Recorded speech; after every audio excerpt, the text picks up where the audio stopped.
মাপ চাওয়ার আগে মাফ করে দিয়েছেন। এই জন্যই তো তিনি রাউফুর রাহিম।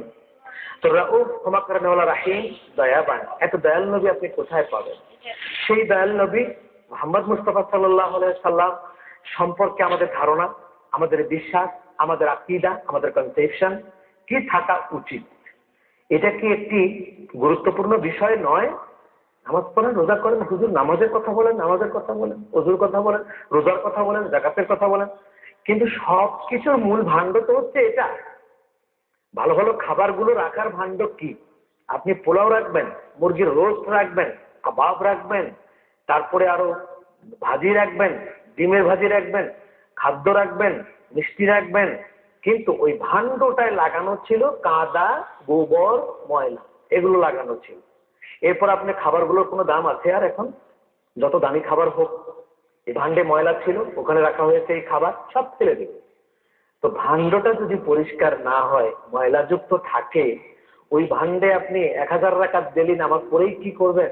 সমস্ত সম্পদ যাকাত দিয়েই বা কি করবেন? আর যুদ্ধ করে মরেই বা কি করবেন?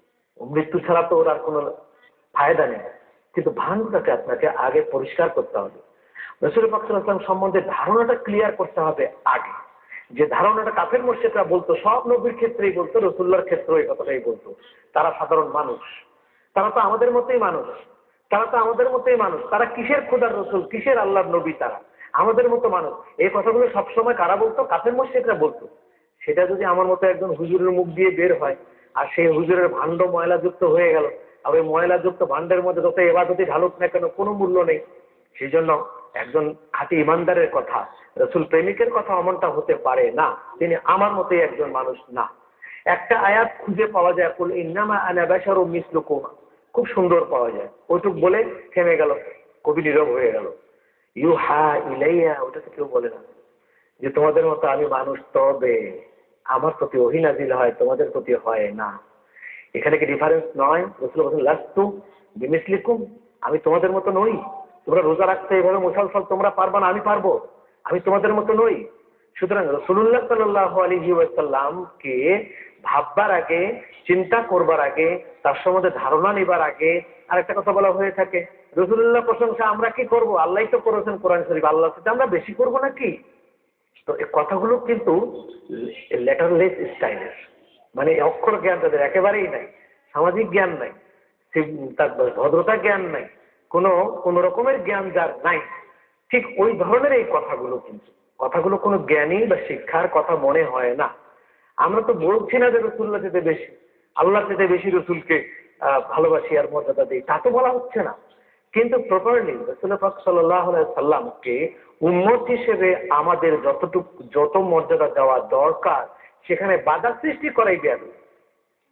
সেখানে বাধার সৃষ্টি করাটাই হচ্ছে বেয়াদবি। সেটা রাসূলুল্লাহ কেন, পৃথিবীর যে কোনো মানুষের ব্যাপারেই হোক না কেন, যে যতটুকু সম্মান পেতে পারে, সেখানে কোনো বাধার সৃষ্টি করাই হচ্ছে তার বিরোধিতা করা। পরিষ্কার কথা। এখানে একজন মাননীয় মন্ত্রী আসবেন, একজন মন্ত্রী আসতে হলে কি করতে হবে, তা যদি কিছুই করা না হয়, মন্ত্রীর রিসিপশনের জন্য যদি কোনো ব্যবস্থা না থাকে, তাহলে কি এটা মন্ত্রীর ইনডিরেক্টলি এটা কি বিরোধিতা করা হয়নি? বিরোধিতা করা হয়েছে। সুতরাং যে যতটুকু মর্যাদা পাবার, যিনি যতটুকু মর্যাদা পেতে পারেন, সেখানে যদি দ্বিতীয় পর্যায়ে কেউ, তৃতীয় কেউ বাধা সৃষ্টি করে, সেটাই হচ্ছে বিরোধিতার শামিল। রাসূলুল্লাহর শানে যতটুকু মর্যাদা প্রয়োজন, সেখানে যদি কেউ কায়দা কৌশল করে, সেখানে যদি বাধা সৃষ্টি করে, নানা রকম ফতোয়া দিয়ে, সেটা রাসূলুল্লাহর বিরোধিতার শামিল, বেয়াদবির শামিল।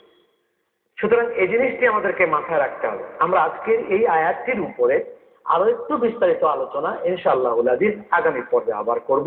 আজকের জন্য আপাতত আপনাদের কাছ থেকে বিদায় নিচ্ছি। আসসালামু আলাইকুম ওয়া রাহমাতুল্লাহি ওয়া বারাকাতুহু।